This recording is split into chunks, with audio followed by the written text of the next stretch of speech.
few months ago, this was just an idea I couldn't stop thinking about, and this week it finally became real.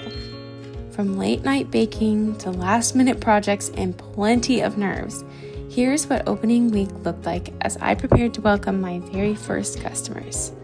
I asked God to give me a dream of what I could do to fulfill His will, and He told me to start a bakery. I know that sounds a little crazy, but as the pieces fit together, it is starting to make a lot of sense.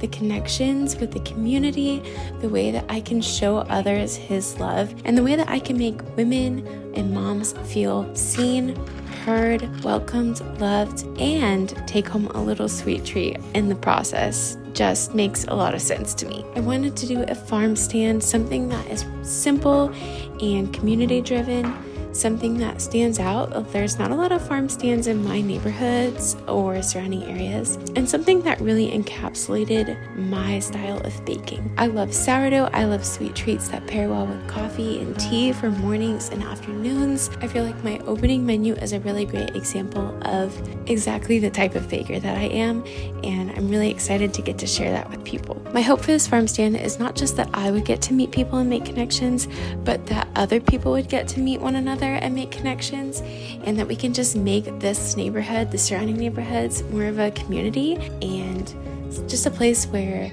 we can come together and we would know one another and recognize each other and help each other out whenever needed.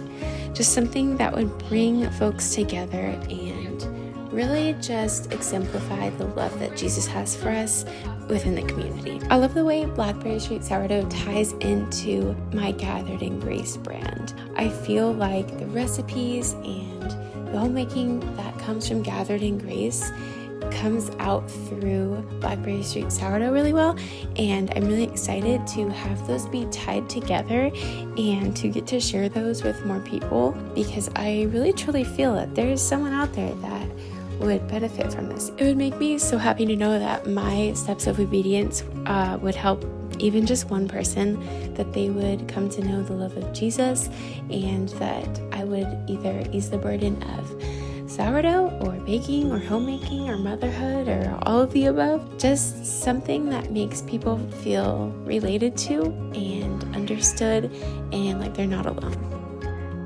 I knew most of the work would be behind the scenes before opening day.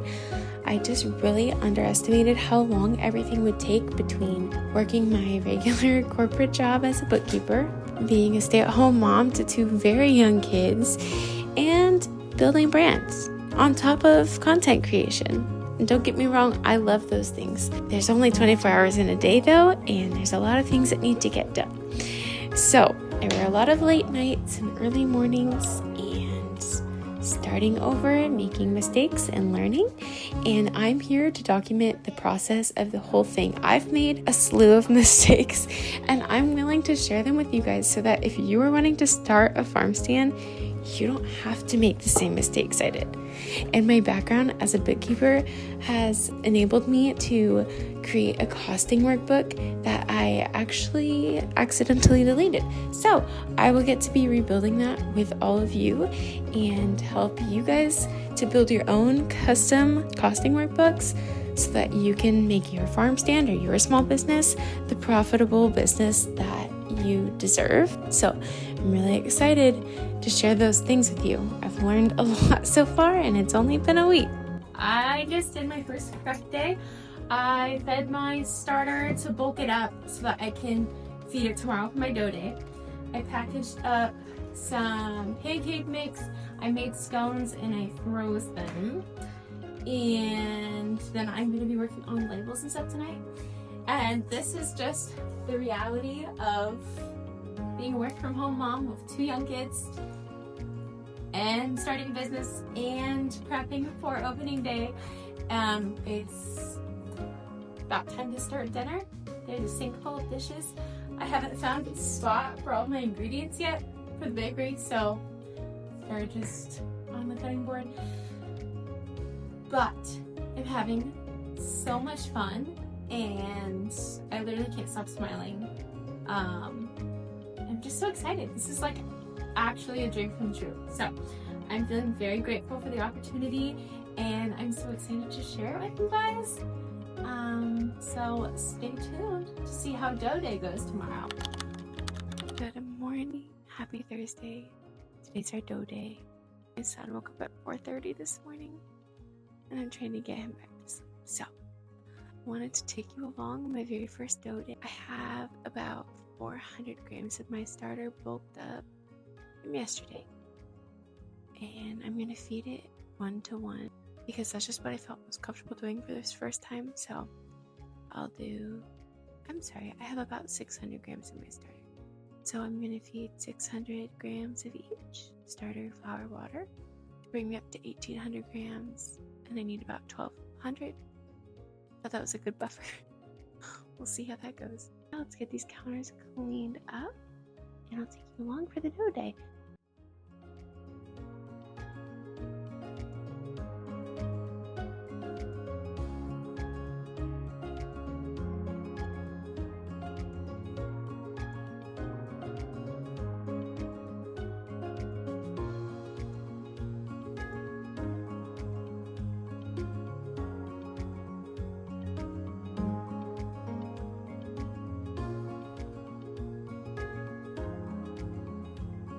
Okay, it's like 10 o'clock, so it's been about 4.5 hours and these are looking perfect. I have an array of containers. I am making 5 plain loaves, 3 cranberry, walnut, and 2 sandwich bread. So let's do that.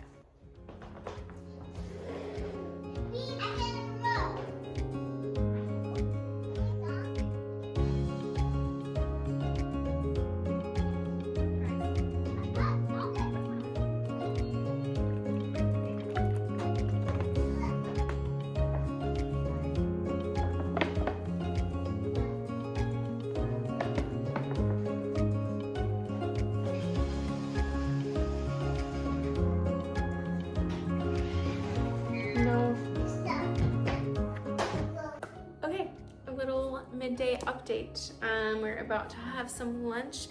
We had a little freezer mishap. The scones were still frozen-ish.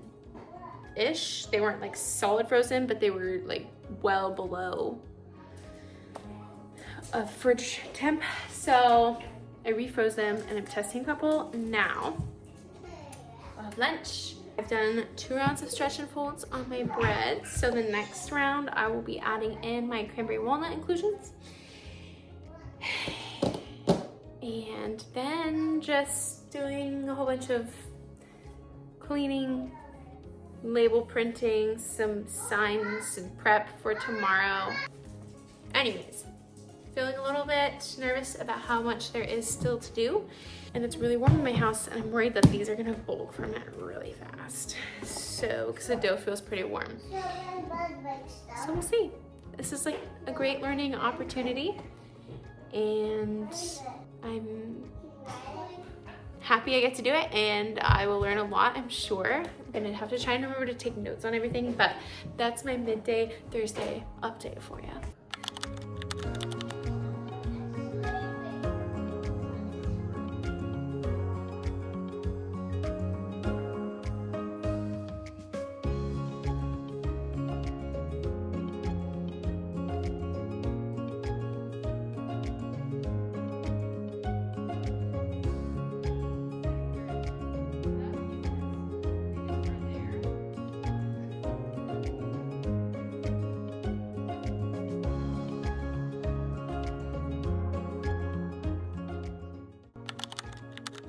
It's 4:30 on Friday. I have my scones and muffins done. I have 6 out of my 10 loaves done, 3 in the oven, and 1 more will go in after that. I'm doing banana bread tonight, and I'll do cookies in the morning. I've printed off all my labels, so now I'm gonna start packaging stuff up. This has been quite a bit more challenging than I guess anticipated it being, which is kind of silly to say because I knew it would be a little bit of a challenge, but my kitchen's a lot smaller than I thought it was. So yeah, anyways, that's the update. I should get to packaging now.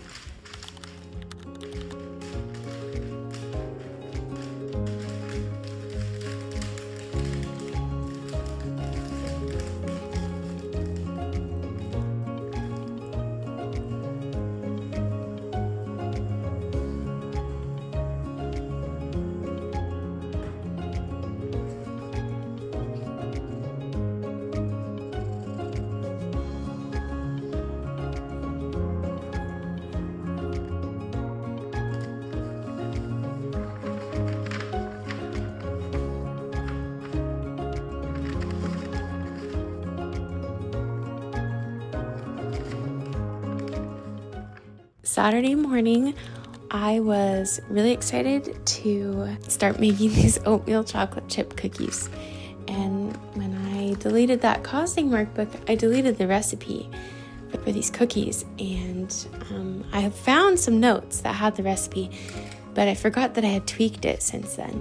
So I accidentally made the old recipe that was not reliable.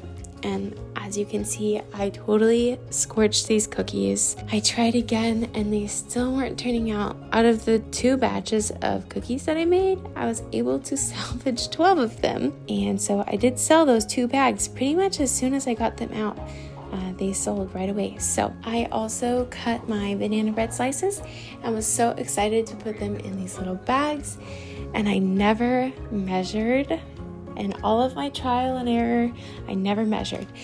They were too big for the little bags. So we pivoted. I put them in the same boxes that I used for my scones, and it looked really nice. I think that next week I will try selling them as full loaves. I just wasn't sure, and I kind of wanted people to be able to try the banana bread without the commitment of having a whole loaf.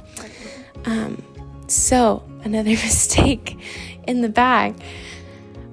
So I decided to start getting ready and then setting up the display. I was really nervous. I had no idea what to expect. It could either be a complete success or nobody could come because I'm just me in my little neighborhood, in my little house, and I had one little chalkboard out.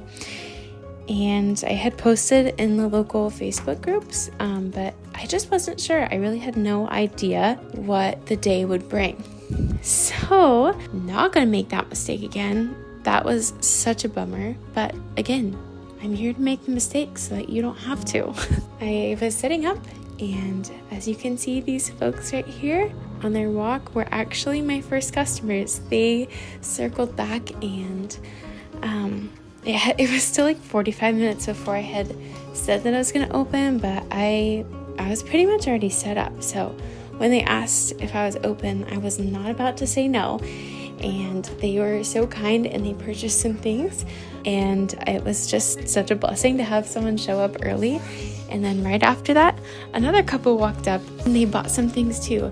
So I was feeling really encouraged and excited. And things were going so well and so smooth already. I wasn't even technically open and I had already sold like 4 or 5 items at this point. So I posted a story on my social media just saying that I was opening, and the scones were flying off the shelves, you guys. I baked more scones and even those sold out right away. I was just in complete shock. I only made 2 sandwich loaves. Those sold so quickly. And then I had made a cranberry walnut scone, 3 of those, and 4 plain sourdough loaves. I did a little check a few hours in. I noticed that the banana bread, there's only 1 slice of banana bread left. So I cut up the other loaf and I added those slices, and none of those ended up selling. So at the very end of the day, I was left with 1 loaf of cranberry walnut sourdough and 1 loaf plus 1 slice of banana bread, which I was really hoping to keep that banana bread because I typically make some on Saturdays for our Sunday breakfast. So we got to do that. So I just gifted the extra loaf of sourdough to my family because that's what family is for, right? So I couldn't believe it. I nearly sold out on my very first week. I am so excited and encouraged by this week at the Farmstand. I am really looking forward to what's to come. I know that this is just the beginning. There are going to be things that go right, plenty of things that don't, and there's going to be so much to learn along the way. If you've ever dreamed of building something from scratch, or you just love sourdough, homemaking, and everyday grace, I hope you'll subscribe and follow along. I'd love to have you here.